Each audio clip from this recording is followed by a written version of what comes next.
Professor, dear colleagues, dear students. It is always a pleasure to be here in Budapest and also here in the framework of the Central European Academy in such scientific events. Together with Professor Tudorel Toader, we prepared this topic, the principle of equality in European Union human rights catalogues, interactions and challenges. In fact, when we chose this topic, we considered this project, this research, but also the previous projects we involved in, meaning this the future of European Union and the constitutional identity. And I would like to remind that in one study we analyzed the evolution of what is in common referred to as a core of the Constitution. This refers to that intangible values that cannot be changed through constitutional amendment. And our Constitutional Court of Romania, has identified this as core identity elements in relation with the Article 4 of the Treaty of European Union.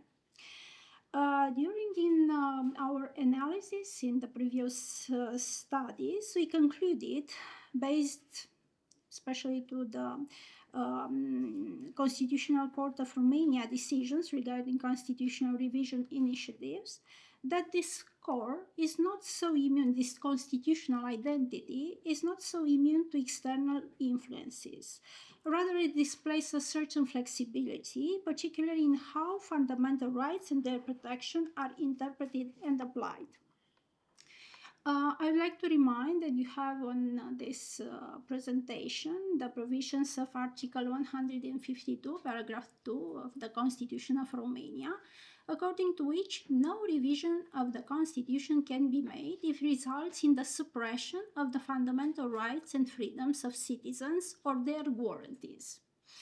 But based on the other provisions of our constitutions, Article 20, Article 148, Constitutional Court of Romania has incorporated in the constitutional core of our identity, let's say, fundamental rights and their guarantees enshrined by the Convention for the Protection of Human Rights or Charter of Fundamental Rights of European Union, as well as the jurisprudence of the European Court of Human Rights and European Court of Justice in the application of these international documents. Giving effect to the evolutionary interpretation of this core of clause of Romanian Constitution, the Constitutional Court of Romania found the unconstitutionality of some proposal for revising of the Constitution or formulated recommendation regarding the drafting of some text of the proposed amendments. Moreover, the Constitutional Court interpreted the Article 152 of the Constitution to mean that the constitutional protection of the citizens is upward, which implies that constitutional revisions must enhance the protection of fundamental rights and freedoms. So, according to the meaning of the Article 152 of the Constitution, the safeguarding of these rights and freedoms can only have an upward or ascending directions.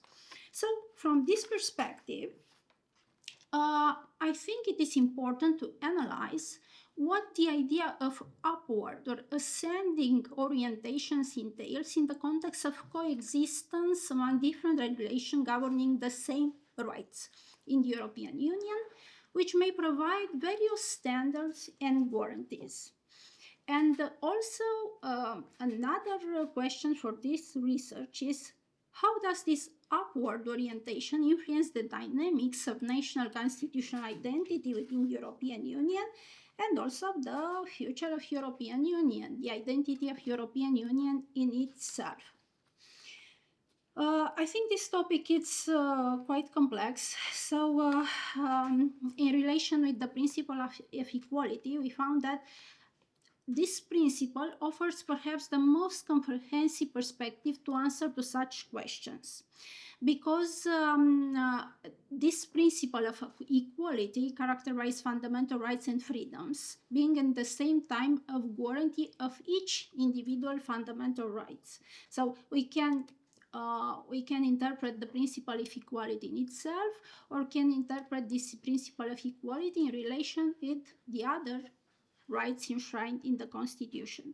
Is the idea both of the Constitutional Court of Romania, but we can find this idea of the importance of the principle of equality in other jurisdictions, in other states, and I gave to you the example of Germany, because there the general principle of equal treatment laid down in Article 3 of the Constitution is a fundamental constitutive principle of the basic law, whose essential elements are covered by the eternity clause. So it's similar, like in the Romanian approach. So we have the nucleus of the Constitution, the constitutional identity with the human rights, and here you'll find the principle of equality also attached to this warranty of eternity.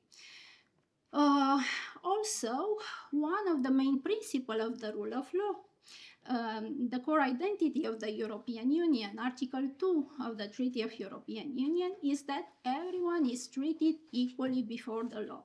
So this is the reason that we appreciate that it's important to discuss about the evolution of the principle of equality in these terms, compare different catalogues of human rights and the complexity of this landscape, this legal landscape and jurisprudential landscape in European Union.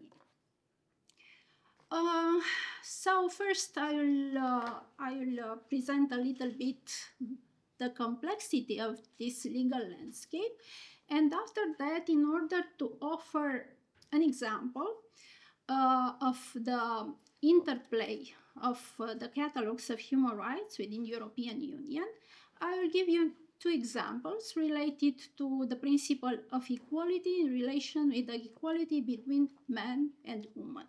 In relation the political rights, and after that in relation with the social rights, using some recent case law developed in Romania, but also similar cases.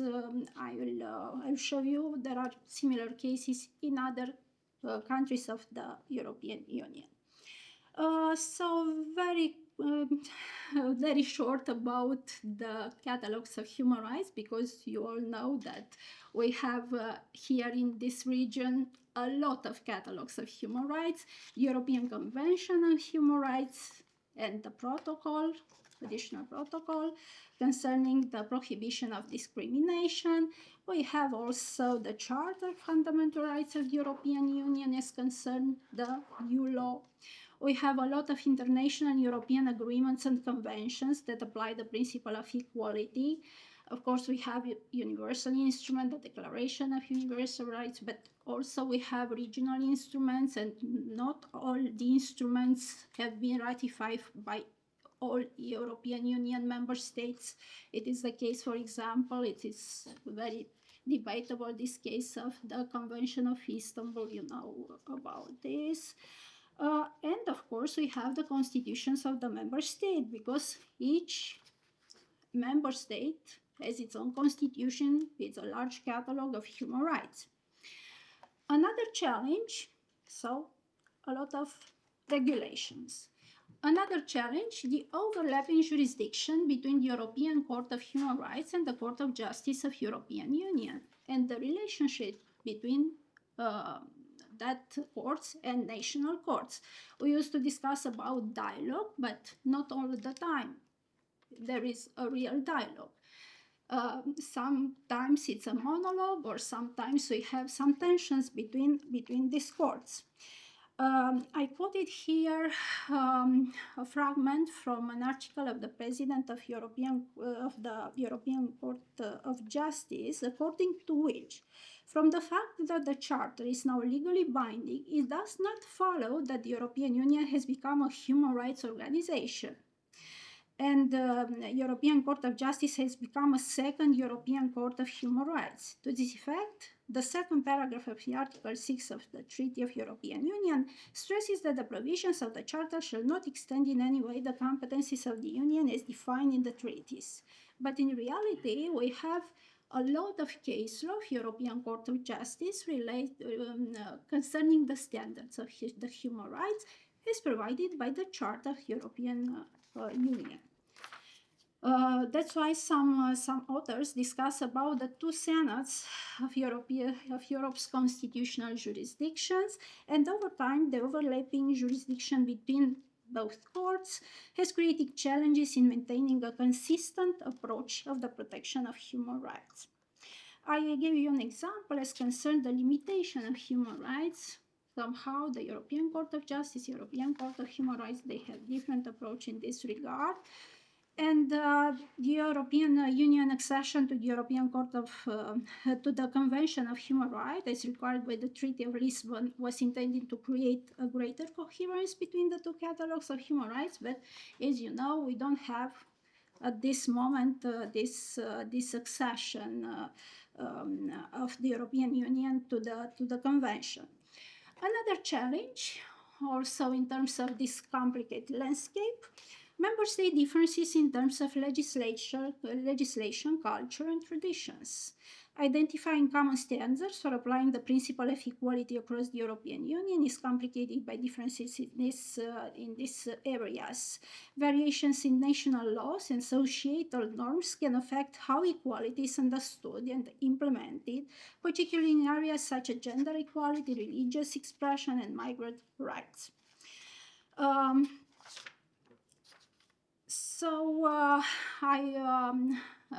Even here we have some reference in the Charter to the constitutional traditions, and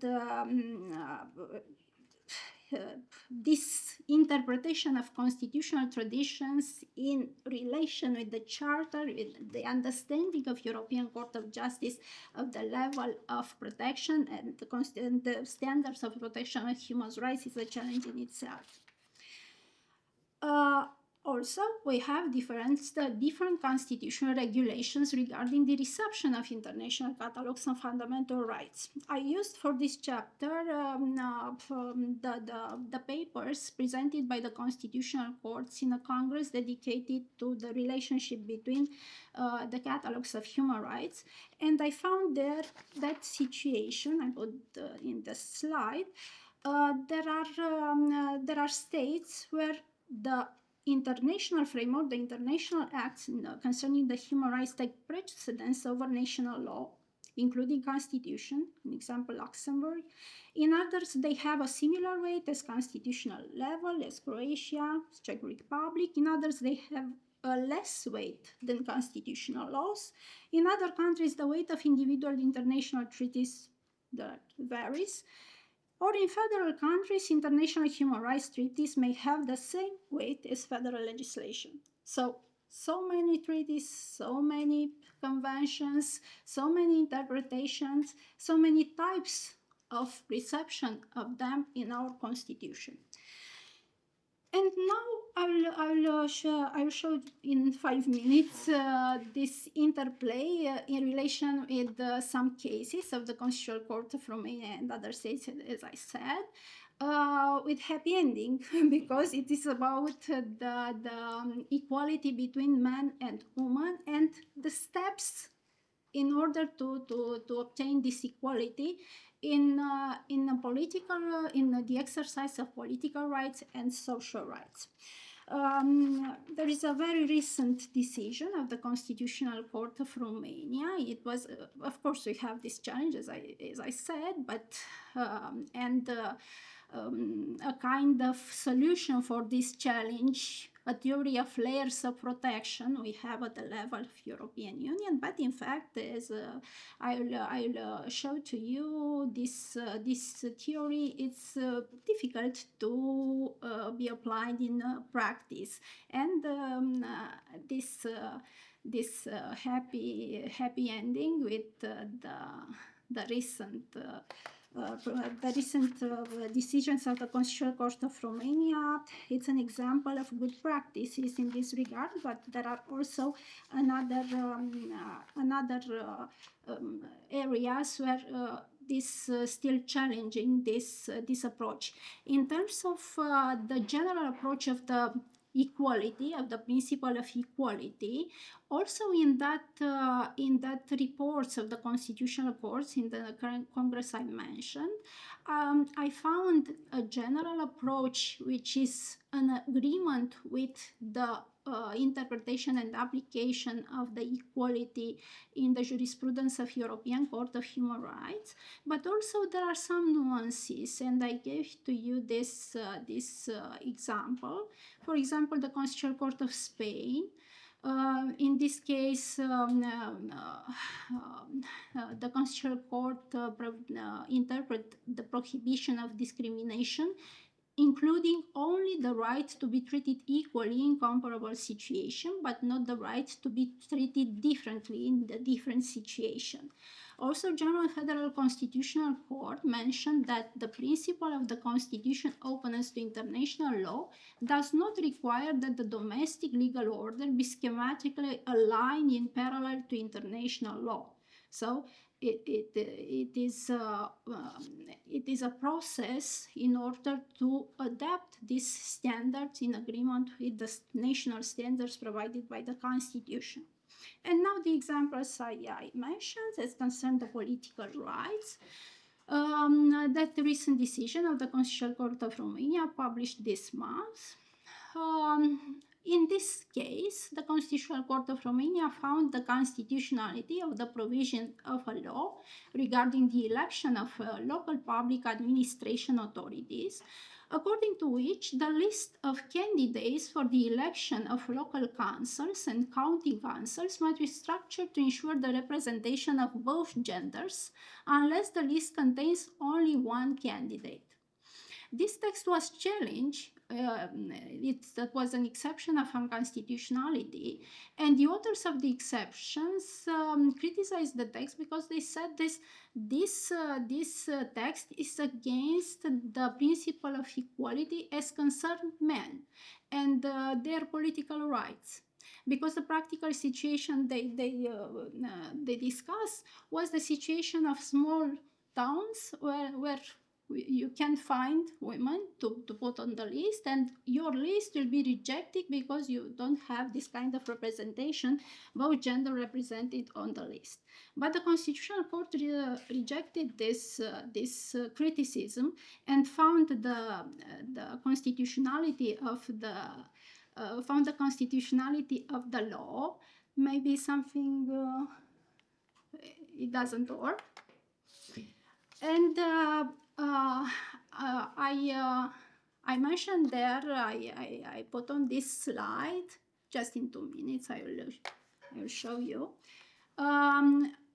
It was a kind of educative decision because the Constitutional Court, in order to explain why it's constitutional to have these such lists with both gender represented on the list, invoked European Convention of Human Rights, European Charter, the case law of European Court of Human Rights, the case law of European Court of Justice. A lot of soft law. This is another topic to discuss.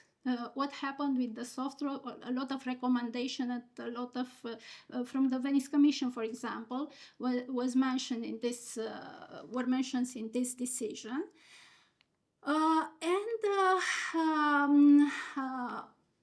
In the same decision, you have jurisprudence, and also the legislation of other states. A lot of examples from other states in terms of legislation enshrine this gender equality in terms of exercise of political rights.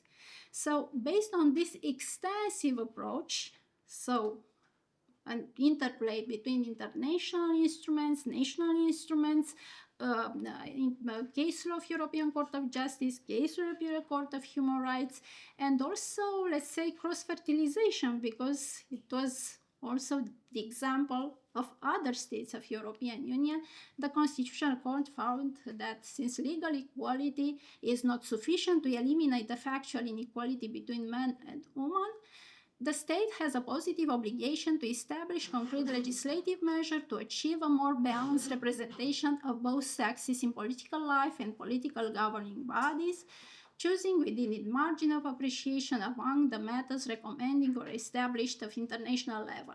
As you will notice, it's not about the quota for the women or for the men, just the obligation to have on the list both genders. And as a conclusion, the Constitutional Court had the elimination of gender stereotypes and social barriers that continue to perpetuate, and the representation of women in elected political position depends on the adoption of such system of mandatory representation quota or the parity system. This is the more recent example, and I gave you also the example of social rights, but I think this example is well known because there are not so recent cases, and this is a case of Romania, this is a case of Austria, case of Spain, the similar approach of the legislation, an evolutive approach in terms of establish the same standards even when it comes about the retirement age, for example. So even in 1995, the Constitutional Court of Romania noted the difference in terms of the social role and the situation that disadvantages the woman compared to men. After that, in 2010, in a Romanian case, the perception was changed, but also in the reasoning in 2010, when the Constitutional Court found that it is constitutional to have the same age for the retirement for women and men, also it was used the case law of European Court of Justice, and we have the same kind of reasoning also in Spain in the decision and also in Austria. So the same valorization of the international catalogues of human rights. So, as a conclusions, we are like in a crowded house in this European framework with a lot of challenges, and the principle of equality serves, I think, as a cornerstone of human rights protection in the European Union and acts as unifying element that promotes consistent interpretation of fundamental rights.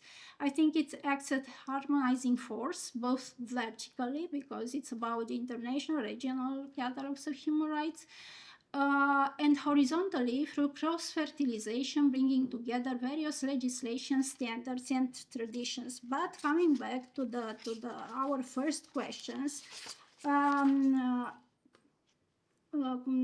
related to that upward orientation, we consider that this upward orientation of the protection of fundamental rights in general and the principle of equality in particular offers a very wide margin of appreciation for the Constitutional Court, which comes with the corresponding burden of responsibility because we don't have uniform standards and there are more sensitive issues on the table when you decide what does it mean upward protection when it comes about one right or the other, and the ensuring equality within the European Union. The risk of imbalance manifests itself directly in the legislative action, which can then be judicially censored, let's say, at the international level through the European Court of Human Rights decision, European Court of Justice. So it is important to have a dialogue, but I don't know if it's sufficient, how Professor Laszlo Drobcsany said. Maybe a legislative action, it would be better in this right, because allowing the Constitution to evolve is not a simple task for the constitutional courts. Thank you so much.